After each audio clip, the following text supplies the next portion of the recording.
Hi, my name is Cate Klundt, and I'm really excited to be pretending to be an influencer. I'm like all set up like an influencer, although I'm not nearly as smooth, so please forgive me.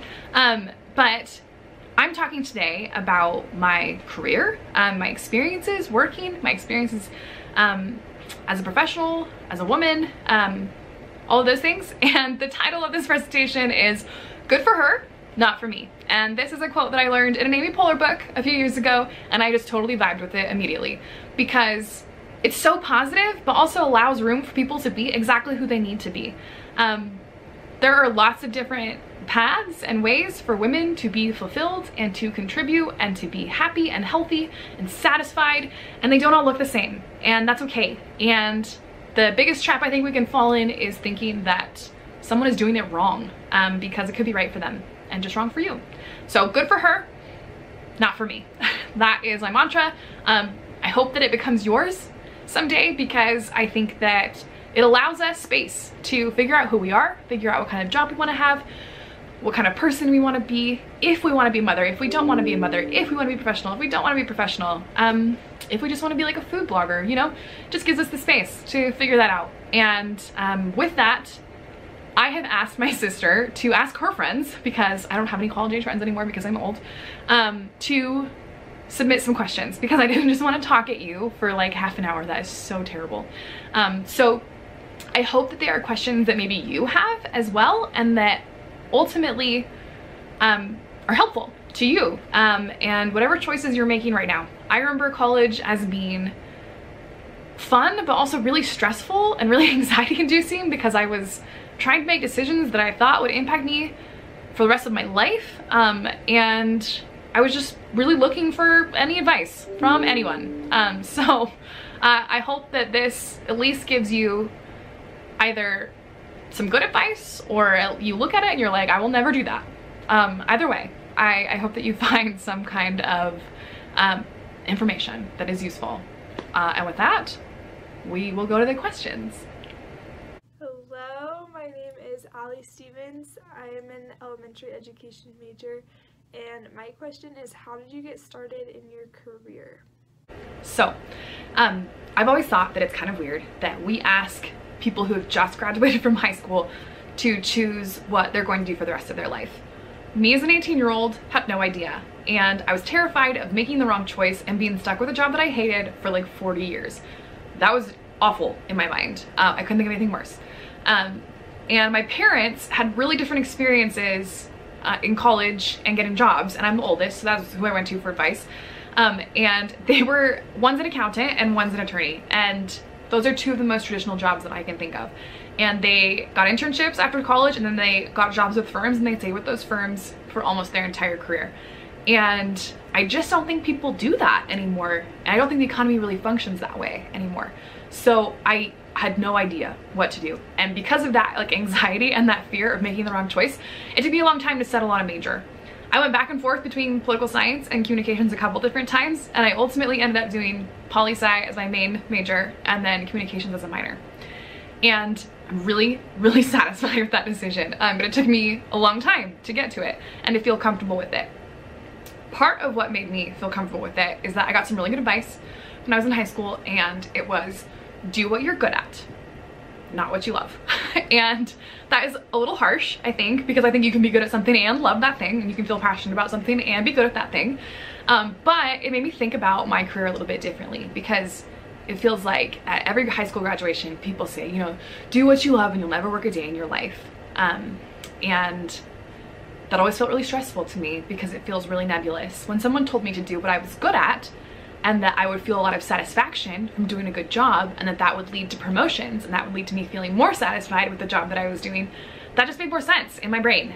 So I chose what I was good at, which is talking and researching, particularly like policy and government. I really, really was interested in it, so I could read about it for hours.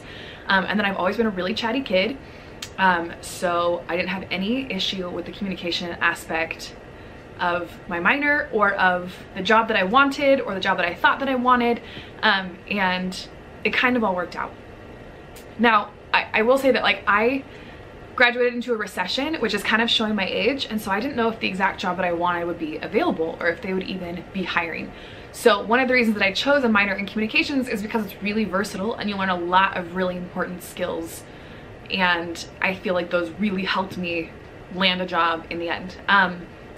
Just because you major in something doesn't mean that you have to go into that field. I got lucky and I studied political science and I ended up with a job in politics. That doesn't always work for everybody. And there are lots of people who work in politics who studied engineering, or they studied biology, or they studied English, and they got here different ways through different paths, and they're all qualified. You can always learn after your degree, and just because you study something specific doesn't mean that that's what you have to do for your entire life. So what I'm trying to say is take the pressure off a little bit. You'll probably have several different jobs in your lifetime. They can be different iterations of each other. They can be totally different from each other. But I think gone are the days where you choose a job and you stick with it for 40 years. And I am grateful for that because it makes me feel a lot less anxious and a lot less trapped, and it helped me make decisions. So that's how I chose my major and my career. I will say that when I first started at BYU, I didn't know the job that I have now existed. And it took a guest speaker who was the press secretary for Governor Huntsman coming to one of my classes and talking about her job to really show me that there was a path toward what I was interested in, which was basically like public relations and politics. So my first piece of advice would be to choose a major that you're good at and that you're interested in, and feel good knowing that just because you chose that thing doesn't mean you have to do it for the rest of your life. But there's a good chance that you'll enjoy it for a long time because you're good at it and you're interested in it. My second piece of advice for choosing a career would be to definitely go to all of the career lectures that have to do with your major or what you think you might be interested in. And I went to tons of these.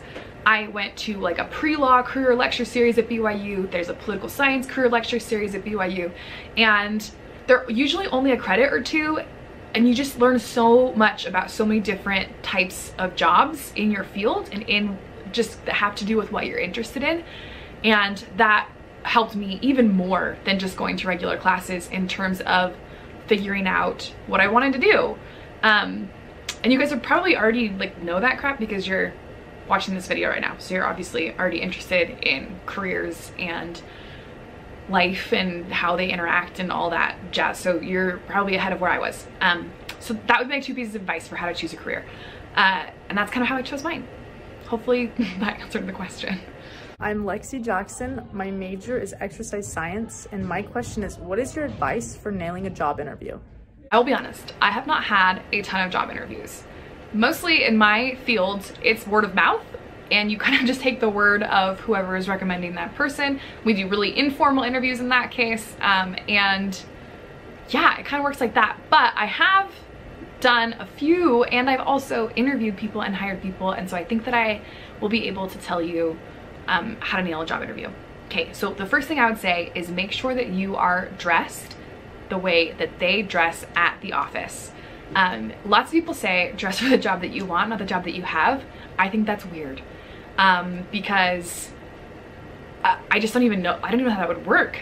So if it's a business casual place, dress in business casual. If it's a formal place, dress in a suit. If you're interviewing to be a lifeguard, that's a tougher one. I don't know. I really don't have any help for that. But what I found is that it's okay if you don't have something super formal as long as you have something business casual, because office dress codes have changed a lot in the last 5 years, and I'm a millennial, and I think anyone my age or younger has gotten a lot more casual with what they wear to work just in general. And COVID really helped with that. I think we've all been in pajamas for a really long time, so anytime that somebody puts on jeans, we're like, wow, you look really nice. You look really fancy. So I would try to dress for the office specifically. And if you don't know, I think business casual is always a great way to go. And that can be a really hard thing to define for people, but usually I consider that a nice blouse or a shirt, a blazer, and some pants that are not jeans, and don't have cargo pockets, I guess. And I think that that's always like a pretty solid go-to. Okay, next, I would say don't just name everything on your resume, because they've already read your resume and they know what's on there, and they've used that resume to decide that they want to know more about you as a person. So the interview is really for you to showcase your personality, your skills, and just kind of who you are as a human. And they're really testing for would this person get along as one of my coworkers? Like, do I want to see them every day? Do I think that they are interested in the job? Do I think that they have the knowledge to do well at this job? So anytime you can kind of save a couple experiences that you can then bring up in an interview that aren't necessarily on your resume, because they may not be giant projects, but they could be things that you learned or teams that you've led, or any of that, then I think that's a great idea. I also don't think it hurts to talk about a hobby that you love. If you love to read, tell people that you love to read and learn new things. They'll appreciate that. I know that I do. When I am trying to get to know someone that I'm gonna hire, I don't just wanna know how they're gonna do the job. I wanna know what they're interested in and if they're passionate about things, and kind of how they approach the things that they love. Okay, the next thing I would say is make sure that you ask questions. I think this is a really easy way to connect with the person interviewing you, because you're able to show them kind of where you want to go with your job and the things and the projects that you're most interested in. And you're also kind of showing them, I'm comfortable with you and I'm comfortable coming to you if I have questions. And then my last thing would be, you do not need to send a handwritten thank you note. I don't know who started that rumor, but it's been going around and I think it's unnecessary. I think a quick email thanking them for the interview is fine. And then asking if they have any follow-up questions. But yeah, I think if you do those things, then you will have a totally solid interview, and I'm happy to practice interviews if you guys ever need that. So yeah. Hi, my name is Soraya Moore. My major is biology, and my question is, how did you network? I think the networking is so scary, and people always say the worst thing they can do is say no.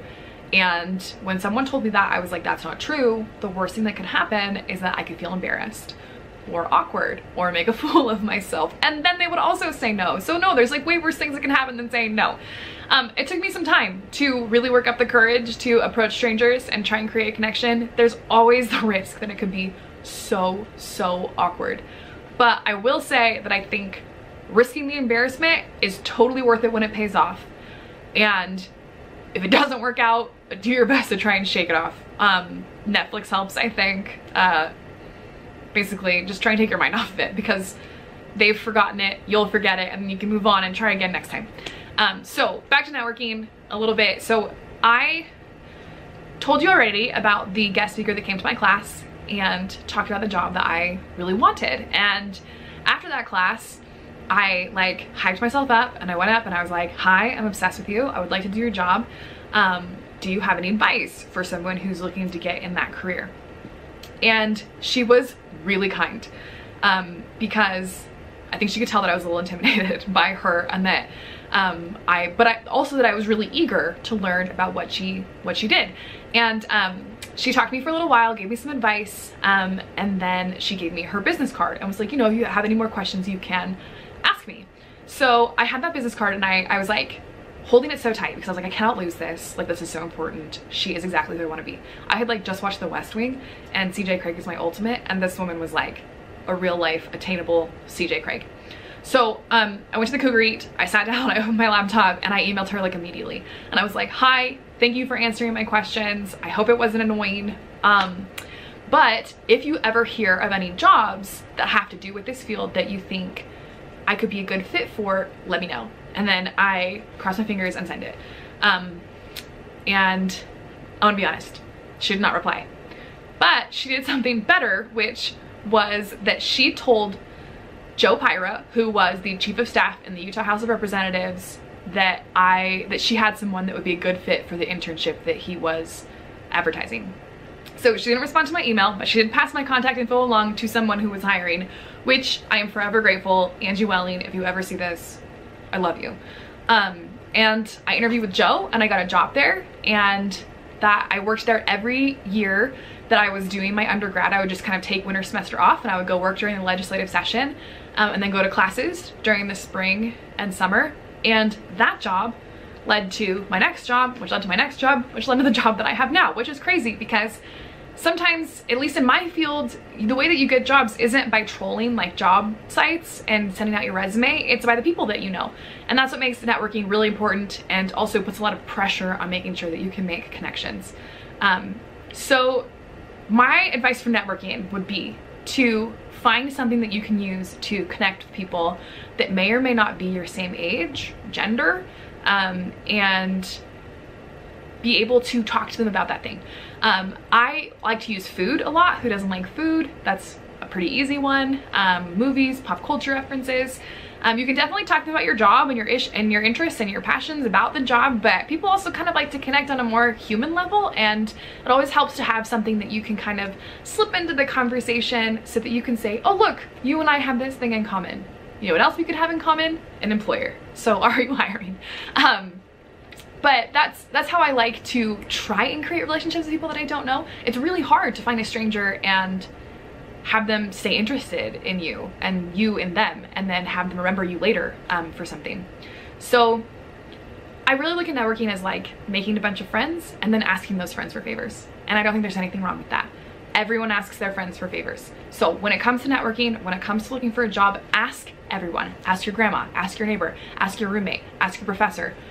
Everyone does it, and there's no harm in it and no shame, because you could think like, you know, like I want to do it on my own, blah, blah, blah, blah. No one does it on their own. You're not supposed to. That's like the brilliance of this system, is that we use each other to help each other get ahead and get the jobs that we're all interested in. So to summarize, when you're networking, try really hard to just find a way that you can connect with them outside of the job, human to human, whether it's about food or movies or a book that you've read or a podcast that you've listened to. And then second, don't be afraid to ask them for favors later. Yes, they could say no. Yes, you could feel mega embarrassed, but chances are it'll work out. And I think the risk is worth the reward 100% in that instance. So I'm encouraging all of you to email me and ask me for a favor, because I did that to somebody named Angie Welling and she really delivered for me. So if I can help deliver for anybody else, I would love to. And I think that is generally the vibe that you'll get from anybody who is working and looking to help other people. I'm Brianna Aguilera. I'm a nursing major here at BYU, and my question is, how do you negotiate your salary? This is something I didn't learn in college and was really kind of tough to suss out on my own. One thing that is helpful is that you can usually Google the median salary of the job that you are applying for. You can also ask around if you know people in that field. Sometimes people are willing to talk with you about it, sometimes they're not. I really wish that talking about money was not as taboo as it seems to be, because I think we're like really not helping each other, because I think we could all be getting paid more, essentially, is what I'm saying. But so specifically for women, this is really common. Women tend to ask for less and settle for less because they're not as confident as their male counterparts. So unless you just have like an amazing amount of confidence, and chances are, if you've done your research, you're not asking for too much. And this is another one of those things where people say the worst thing they can do is say no, and I think genuinely that really is the worst thing that they can do. I've never had an employer where I've asked for more money and just say, never mind, we're not going to offer you the job, which I think is a fear if you ask for too much money, or if you feel like you're inconveniencing them or bothering them, or you don't seem like appropriately grateful for the job offer. But they've already gone through this entire hiring process, and I've been through the hiring process to hire someone, and it is such a pain. So they've already invested tons of time into finding you specifically and settling on you as their first choice. So if they're offering you the job, chances are they're willing to negotiate a little bit with you about the salary. They're not just gonna immediately look at your email and go, never mind, let's start all over, or let's go to our second person. So it's okay to ask for more. Google is your friend. I think I already said that, but that's what I've used forever. And then I've asked friends who have somebody or know somebody in the industry. This is kind of like networking. It does not hurt to ask literally everyone you know what is a normal salary, or what do they think is a normal salary. Crowdsource the crap out of that, because it can only help. But yeah, ultimately I think I would just keep in mind that they already love you. They asked for you, they want to hire you, so ask for more. And if they're not willing to give you more money, one of the things that you can ask for is like training or mentorship or additional days off. And usually, because those don't cost a ton of money, employers are willing to give you those, and usually those things can help you either take more vacations or to grow as an employee and as a professional, because they'd be willing to mentor you on certain projects or let you do certain jobs that they didn't know that you were interested in until you negotiated for them. Whenever I negotiate a job now, I always make sure to say that I've created relationships up on Utah's Capitol Hill for the last like 7 years, and I don't want to lose those. So no matter what job I'm doing, I always want to make sure that I am in contact with those legislators and that I can keep those relationships strong and that I get to keep regular contact with them. Every boss I've had where I've asked that, they've been like, definitely, that's a huge asset, go for it. So if they can't offer you more money always, it can be sometimes beneficial to ask for time off or professional mentorship or just the opportunity to work on some different projects. If you have some different ideas they may not be sold on. So yeah, just because they say no to money doesn't mean that the negotiation is over. And chances are they have room to negotiate anyway. They've already picked you, they love you, so don't feel so nervous about asking for more or not immediately accepting their offer, because I'm gonna be honest, chances are their first offer is not the best that they can do. If they lead with that, they're terrible negotiators. So you can always assume, I think, that they have some wiggle room above whatever price they've already offered you. I hope that helps. Hi, my name's Katie Lowe. I'm studying dance, and my question is if you have planned your career in your family so that they complement each other. This is a question that women will always get, and I don't know that men will always get. Hopefully it becomes very normal to ask men that question. But I have learned too recently that the more open you are about this question, the better. When I first started working, I didn't know a ton of women who were LDS who had full-time jobs and children, just because I had been a student for most of my life and up until that point, and the people I really only knew were people from home. And so I didn't have a lot of people to look to as good examples of what a work-life balance looked like, or even what was available, what was possible. And I will say that I have not necessarily planned my career exactly so that I could have a family, but it has always been something that I have kept in the back of my mind in terms of what jobs I took and how flexible they could be and how far they were from where I lived and yada yada yada. Lots of questions when it comes to that. But this is where I think that slogan, good for her, not for me, is perfect, because every woman, every man even, has a different idea of what is a good work-life balance, what kind of job they want to have, what fulfills them. And for me, it's always been, I want to have a job and I want to have kids. I want to do both of those things.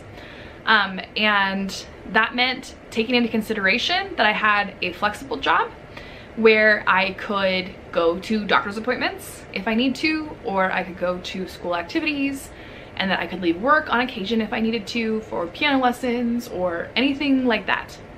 For me, it also meant that I needed to have a job where I made enough money that I could pay a nanny, that my husband and I could split that cost, and we could pay someone to help with childcare. And childcare is really expensive. So that's something that I've definitely agonized over and is still not something that I've completely solved. I don't have any kids yet, but I would love to have them soon. So not an announcement, Mom, but you know. I am interested in doing that, but I do have to take some of those things into consideration because I have a job and I want to keep working. For me and my mental health, I think that having a job is really important. For some of my sisters and some of my best friends, they don't need a job to feel totally satisfied and fulfilled. They want to be stay-at-home moms. For some of them, they don't need to have kids to feel fulfilled and like they're doing what they're supposed to be doing. It's different for everybody, and I honestly don't think that there's a wrong way to do it. And that is where we really fall into some nasty traps, is when we think, well, you're not like me, so there must be something wrong with what you're doing. I think it is such a personal decision to have kids and to have a career that it is between you and your partner and God, and that's it.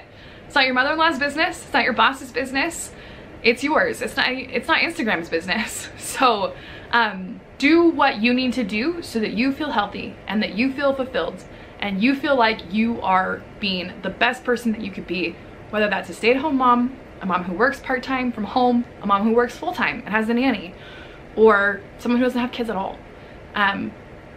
It's up to you, and really only you can choose. And I don't know how many more ways I can say that, but I'm always here if you're interested as a sounding board. I think that plenty of women are willing, and men usually are willing to talk about the choices that they've made and what has worked for them. And I know that I've gotten a lot of ideas from some of the women that I've talked to about what has worked or what hasn't worked for them, things that they took into consideration.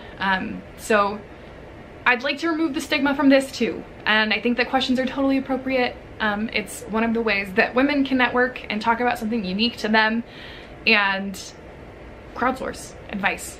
Big fan of crowdsourcing if you haven't guessed already. So yeah, always willing to talk about it if you'd like to, but ultimately you choose and you've got to live with your decision. So don't let anybody else push you into doing something that you're not going to be comfortable with or that's not going to ultimately make you happy and fulfilled.